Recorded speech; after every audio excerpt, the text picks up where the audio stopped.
Welcome back to the Outdoor Talk podcast.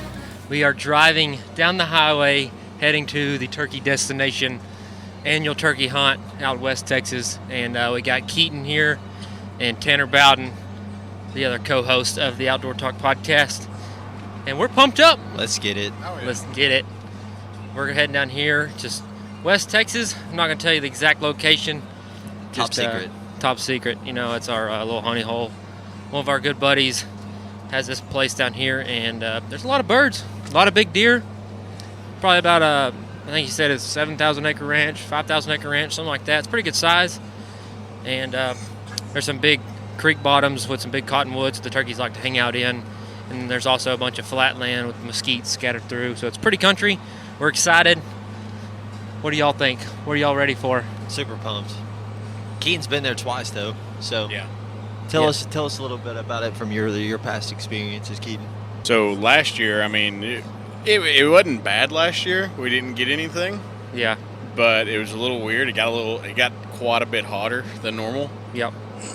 Yeah, last year was totally different than the previous year when we went. The first year we went down there was 2019. Cold front blew in.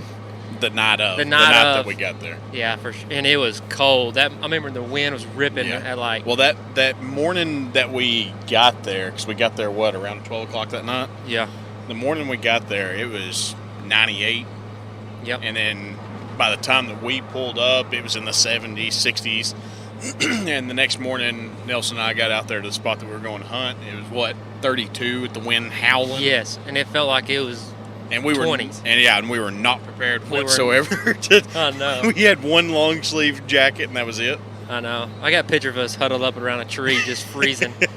And then, but the following day turned out to be a nice sunny day, and that wind died off, and turned out to be a really good hunting day. And we ended up shooting 4 birds. I think we shot 5 birds total between the 4 of us. Yeah, and it was a great hunt. weather for you. Yeah, it's Texas weather for you. They say if you don't like the weather, just stay a little longer and it'll change for you. So, but yeah, and then last year we went down here, different group of people besides, well, me and you, Keaton. Yeah. And then we brought Tanner along and my brother Ben, and we chased birds all weekend long and just could not connect. But it was fun. And then we started chasing each other for a little bit. Yeah. Tanner, what was your favorite, or what you experienced last year when we were chasing birds around all over that ranch? So I've done nothing but chase turkeys for like the last 5 seasons. And what I mean by that is literally go out, call, chase birds, try to. I've really never seen a turkey. But fortunately enough, last season, when me and Keaton were paired up chasing birds together, we came across, was it 2? Yeah. We saw one and one split. I didn't know they were that fast. Oh, them suckers can run. Rios are faster or not, but yep. That joker started sprinting away from us when he saw us. And then, man, it's a process. It's tough. That's why I enjoy it. It's a challenge. Yeah. I always thought it was easy. Yeah, they're a lot harder for people to hunt than what everybody thinks. You don't just sit there and they just come to you. Yeah, them turkeys are smart. They are smart. They didn't. They live on the ground. It's a bird that lives on the ground, runs around. They got to be smart. They have good eyes, see them predators coming and get them. And turkey's got a hard life. Yeah. It's not like a deer that can outrun a coyote or a bobcat or a coon. But also you got to have good habitat for them to be able to escape into that. But that's another rabbit hole we can talk about, little turkey habitat. No, let's go. I mean, we could go into that real quick, too, because the landowner, lease owner. Yeah. Is it a landowner or lease owner, first off? He's the owner. He is the owner. Yeah. Man, he's done a great job of letting those turkeys populate, though. Oh, I know. Well, for the last 3 years, we've had the privilege, or you specifically, Keaton, have had the privilege to go down and chase these birds. And it seems like every year, we're taking 4 or 5 off the property, but they always seem to have enough when we get there, So yeah, well, these Rios are a little bit different than the Easterns. On like a wet year, they usually do really good out here, and it's kind of weird when you think that like Easterns when it's really wet, like the rain might mess up a nest, and Yeah. or flooded out or whatever. But out here, it's a lot drier, and on a dry year, they might not produce as many birds, but when they get a wet year, these Rios populate really good. And the past couple of years, we've had a pretty wet year. But you're right, he does have a good population of birds and habitat for them. They're not big turkey hunters out here. They're mainly deer hunters, and they just got turkeys that just run the area really nice. For sure. Man, it's exciting, though, too, because these little suckers, they'll get your blood flowing, for sure. Oh, yeah. You'll be chasing them and then hear a gobble, and then instantly, boom, there it is. So, it's crazy because, last year, COVID was coming in. Yeah. Oh, that was crazy. We were leaving as soon as COVID was really starting to lock down places. I remember. Kind of as it was more or less developing in the United States. And, it started coming into Texas. People started to shut down. It wasn't serious yet, but it was serious enough that, it made us think, what if we get stuck over here? What if, we didn't want to stop places. I know. Didn't want to get stuck not being able to go into a gas station because that's what people started talking about. I know. I remember when we went to Cane's and we couldn't pull the trailer through the drive-through. And we couldn't go inside. So we had to unhook the trailer in the Home Depot parking lot next to it. Hopefully nobody steals anything out of it because it's packed to the rim. And then we had to go through the drive-through and get our chicken because that chicken slaps. I thought it was funny when we rolled up. I guess we made it, 20 minutes into the drive, and Keaton looks back at us. Nelson and I says, man, we honestly, we didn't have enough room for Ben this year. Yeah. I know. Because of how packed, cram-packed. I don't know if we packed differently last year or what, but. Well, we did bring more food this year and a bigger grill. Yeah, so that kind of takes we up did more bring room. it. Yeah, we brought a real grill this time. Whole skillet. You remember last year when we went down here and we cooked them burgers on the fire? Yeah. And they were like blue. Everybody's like, how do you want your burger? I was just like, medium rare. And they were blue. They weren't red. Yeah, it was not a warm center. It was a cool, cold, frozen center. Yeah. Everybody ate them, though. Yeah. We didn't complain. Well, we didn't want to go hungry. We just laughed about it. I know. It's like, man, are we going to get sick from this or what? Look over at Nelson's burger. He bites into it. Blood's just dripping off the meat. I'm like, ooh. Oh, well, back to I like them to put up a little fight. Yeah. Back to the turkey chasing around. I mean, last year was hard hunting. Me and Ben, I remember we hunted together, and you and Tanner hunted together. Yeah. And I remember me and Ben chasing this bird across almost felt like the whole ranch. We walked for miles chasing this sucker, and we ended up roosting him right on the property line. So we went in there the next morning, and I guess that bird moved trees or is a different bird, and we bust him walking in. Man, you talking about a bad feeling, but kind of scared you because he took off like, what was that? But we bust that bird and never got back on him. It's just one of them deals. Oh yeah, It's part of hunting, though. Yeah, that's part of hunting. Well, what kind of gun you bringing this year, Nelson? I got this year I bought a new Benelli Super Black Eagle 3, and me and you patterned them last weekend. Yep. She's dialed in 55 yards, full pattern. That's a deep shot right there. Yeah. I don't plan on taking a shot that far, but if I have to, that 12 gauge with 3.5 turkey, what is that, Winchester Longbeard? Yeah. Shot, 3.5, 6 shot. And she does a number. Tanner, what do you got back there? What are you shooting? Frankie. Frankie. A Frankie. Damn good gun. Man, it's I think it's a Delta waterfowl gun of the year. It's either that or Ducks Unlimited. I'm not too sure. Oh yeah, I remember that actually. Your dad won it Yeah. at the Delta waterfowl. I talked him into letting me take it to school, and it's been mine ever since. Yep, I've never given it back. He knows I have it though. So. Yep. Well, that's a good gun. Oh yeah, for sure. Yep. What about you, Keaton? What are you shooting? I'm taking my old true and tried. Tried and true. Benelli Super Vinci. I've had it forever. It's been 11 years. I've had it for 11 years, and it's a great gun. I decided to go ahead and take it again, and I like the Super Black Eagle, but I'm so used to mine. Yeah, that Vinci's a good gun. I remember when they first come out. I wanted one so bad. Don't they come apart really easy? Oh yeah, very easy. That's like what the main selling point or something. Yeah, it's probably. like packable or something. Yep. but it's also a good 3.5 inch. Yeah. Capable shotgun. Yeah. And then, of course, when we were patterning, I've been needing a rear stock. The butt pad? The butt pad for, God. I've needed one for about 2.5 years. And yeah. Probably the first time we went turkey hunting, it started falling apart on me. I just never did do anything about it. I bought one last year, and I ended up taking Dad's gun because I didn't ever have time to put it on.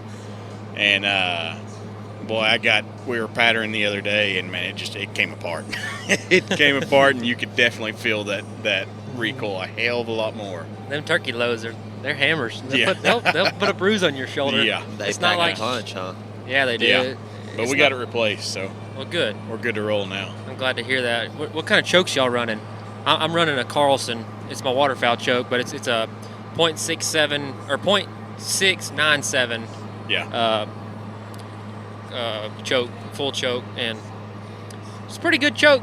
I know it's more for waterfowl, and I know you can get a tighter with the turkey shot, just because turkey's lead and it collapses more, or it compresses more.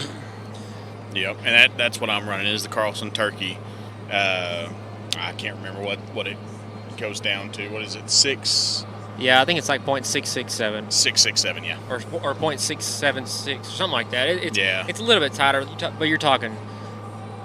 Yeah, what? Minute. Tenth of a thousand. Yeah. Yeah. Whatever. Getting technical over here. Yeah, I'm just running an extended modified though. For mine, it's Carlson as well.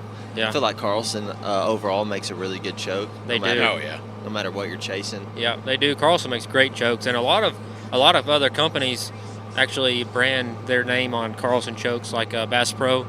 They have some blackout editions or some redhead editions, and the heavy shot. I think the heavy shot's a Carlson also. But they're great chokes, in my opinion. Well, one of the things that I stress on the podcast is preparation. And last season, I'll go ahead and rag on myself a little bit when I was hunting with Keaton. Man, I don't know a ton about turkey hunting, but it's cool to learn. Once you get into something and, take the time to learn it, you want to perfect your trade, in other words. Man, and I was walking every single day with shells, calls in my pocket because I really didn't have a bag. But this year, I'm prepared. I got all my calls in my vest. I got some decoys. And I'm super pumped to see, what ends up happening on this trip. We could all bag out the first day. See, I'm kind of the opposite. I was prepared head to toe last year. I had everything I could possibly even think about needing. I am going the complete opposite this year. I just got through from a hunt last weekend, and I walked about 10 miles a day.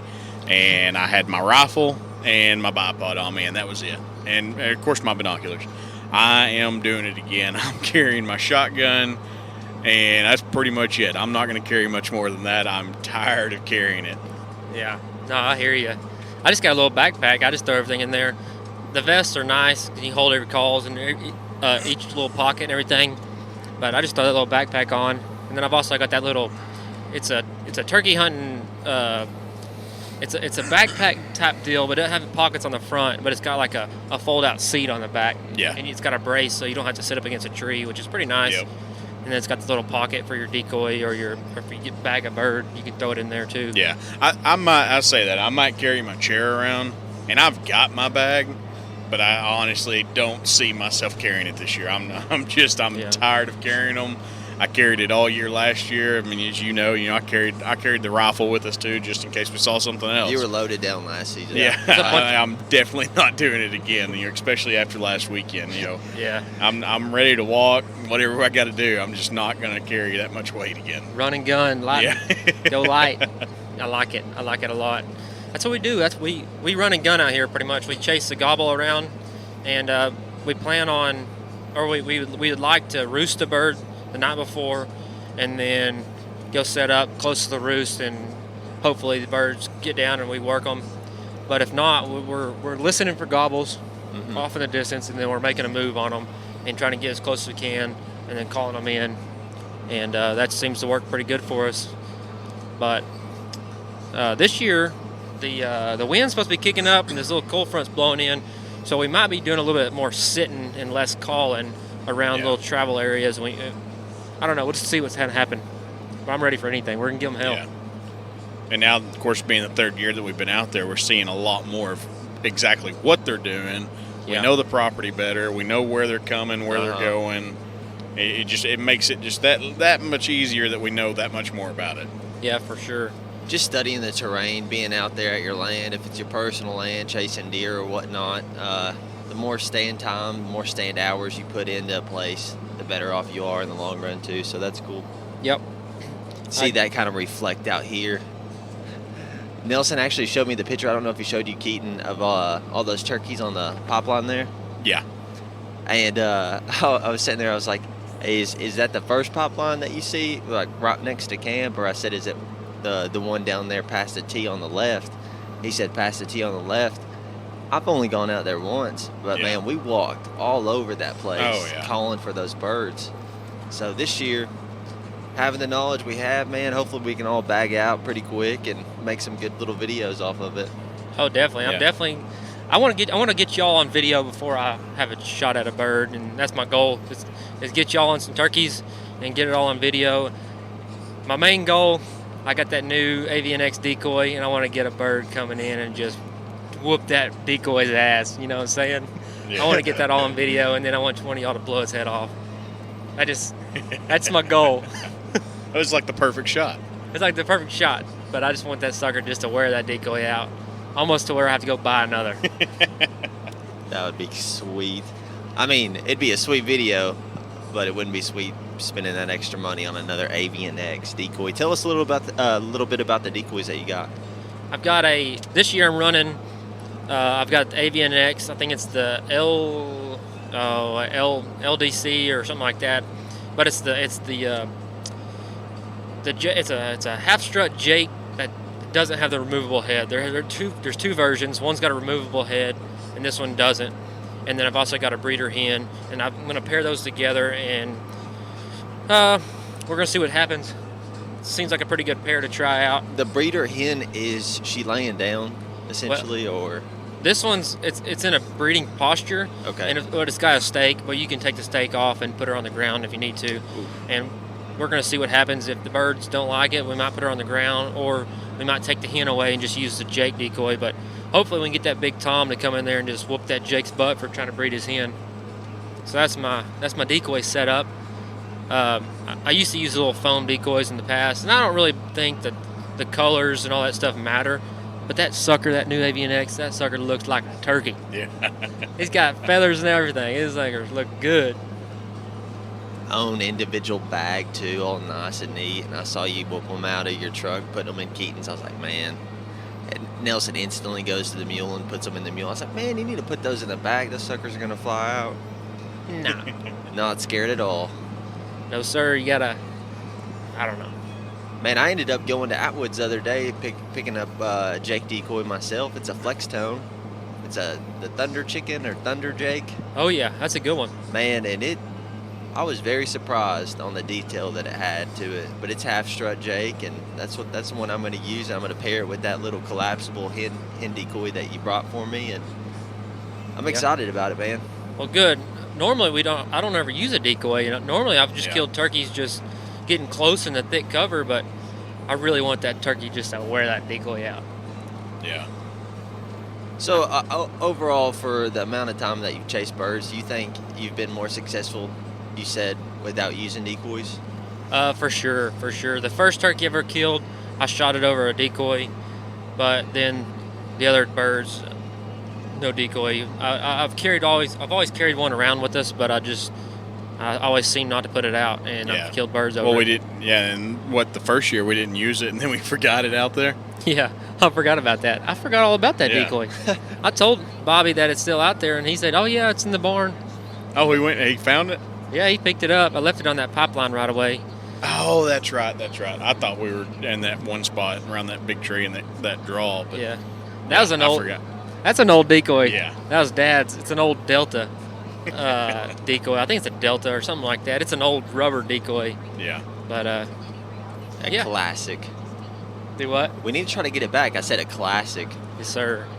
But super pumped, super excited about tomorrow, though. And now that we're all on the mics and having this little podcast, it'd be a good time to talk about I guess the plan for tomorrow.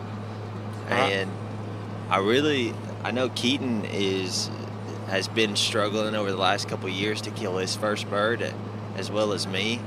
But I just think it's right for the amount of work that y'all put into this trip every year for y'all to group up and take on a turkey, and then I'll go try to chase one myself. I got everything I need, super pumped for it. But I got to sit there thinking last night, some nights are a little more restless than others, of course, when you have a trip like this planned, an annual trip. And I was like, man, what an awesome memory I'd have if I went out there and just chased down a turkey, decoyed it myself, and killed it myself. I mean, I'd love to share the memory, of course, with someone else, but I thought it would just be a cool little memory to have. Oh yeah, that'd be a good experience, and you'll learn a lot. You'll learn a lot out there by yourself. You can just move around, do what you need to do, and then chase that bird down.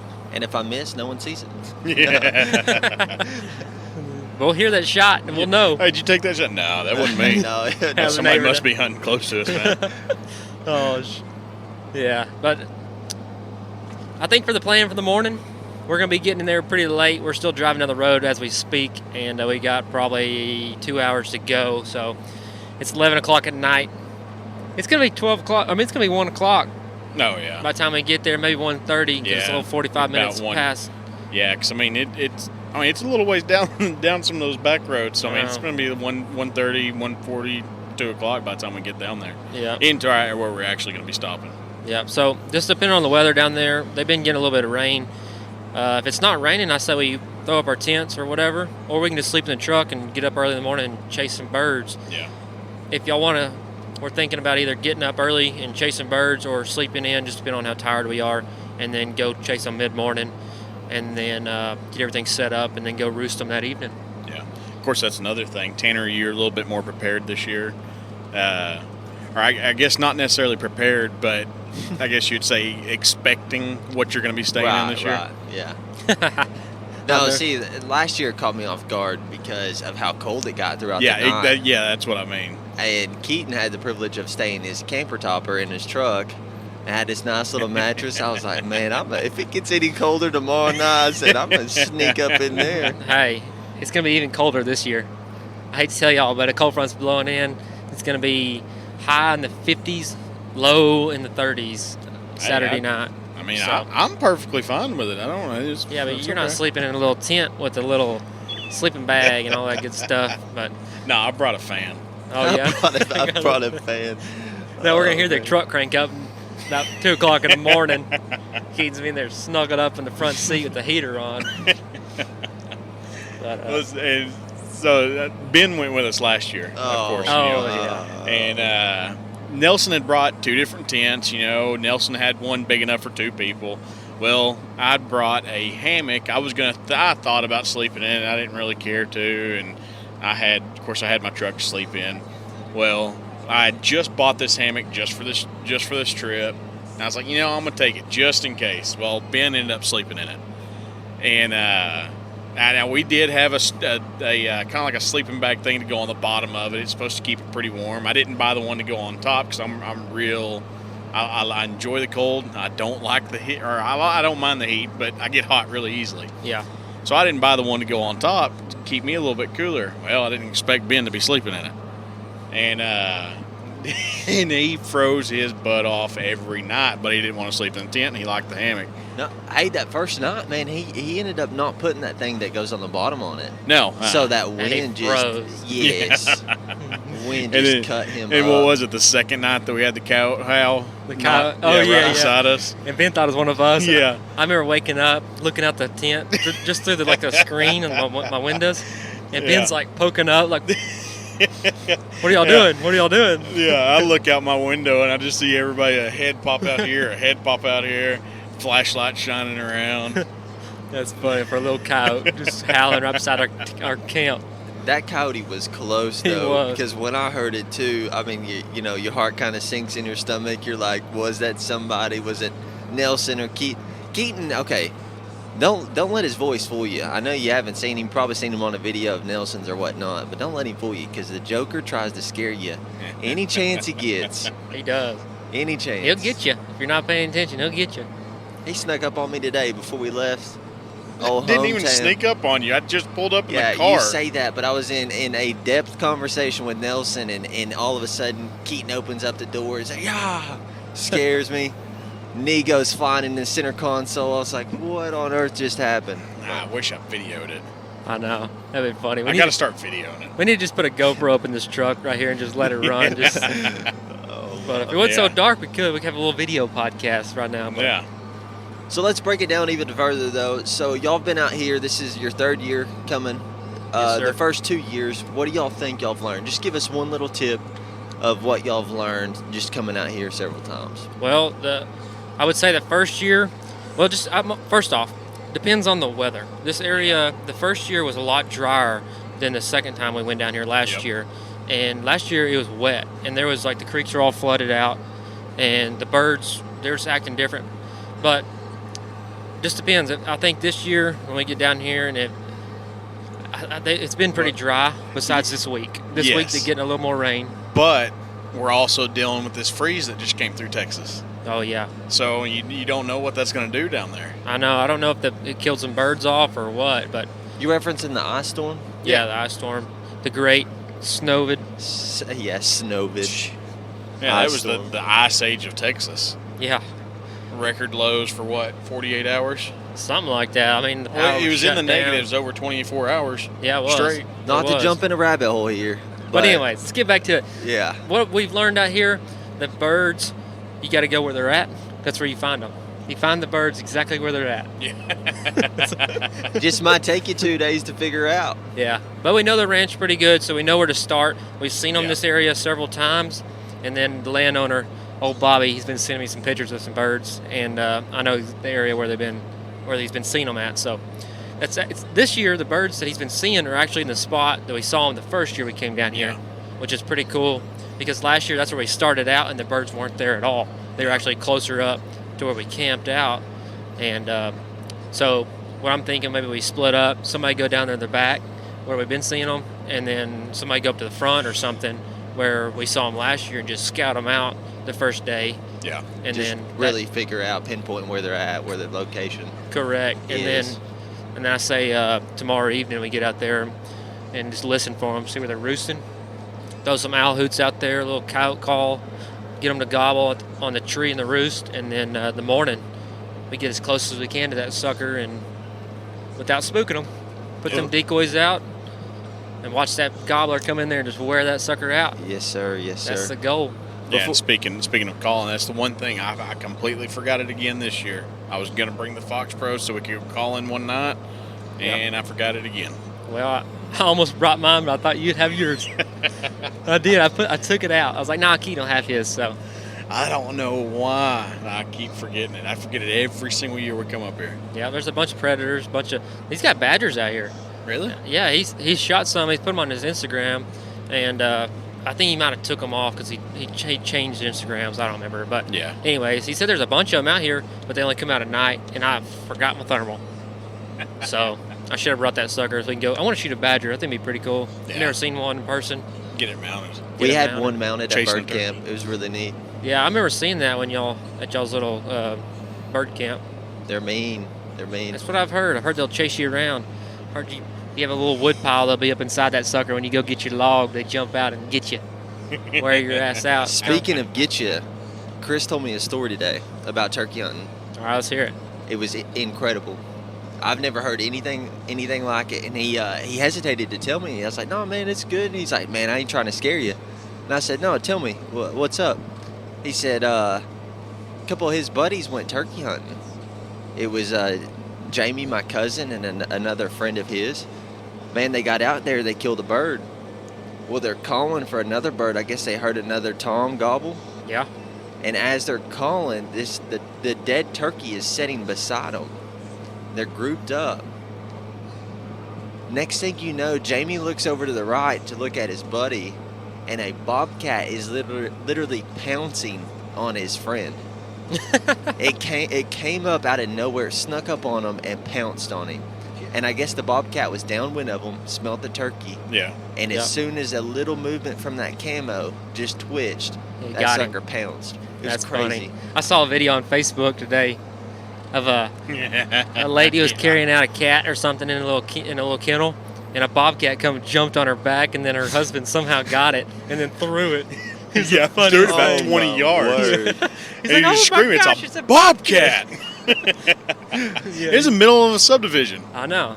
Hey, they're getting with this habitat loss, and Getting- animals are getting getting pushed closer out. and closer. It's getting bold, man. I know. Oh, I'm telling you, it came right up in between the cars, jumped on the lady, it's attacking the lady, I guess, because it's carrying the cat. Oh yeah. And Probably in heat or and the something. husband went over there, grabbed this bobcat, starts taking it back over to the yard, and then he just holds it out in front of him like he's holding a baby, and screams, "It's a bobcat!" and just punt. No, he didn't kick it, but he threw it across the dang Punts yard. That's funny. I know one time I was turkey hunting and I called up deer. It's the weirdest thing, but the deer will come out. I guess they're curious animals. Oh, yeah. And they just come up just to see what's going on. Yeah. I've never called up a coyote or a bobcat, and I'm sure it's going to happen one of these days. Or if they just get downwind of me and smelt me already. No, what's going to happen, especially if Tanner, goes out there by himself, he's going to call up a damn bobcat. Mountain and lion. all we're going to hear is poof, poof, poof. Dude, Probably hear that mountain I lion. only have 3 shots right now. Literally 3 shots. Well, so we'll give every you- shot counts. Well, I learned my lesson last year. I was carrying, I only had a couple shots in my shotgun too, and I walked up on a group of hogs and shot 3 times and got the hog. I think I shot 2 of them. And then I ran out of shells, and there was probably 20 hogs. I was like, Oh, oh. my. So I ran back, got my pistol, and went looking for them. See, and Chris told me that story right before you even came to my house, and I was hesitant to bring my pistol.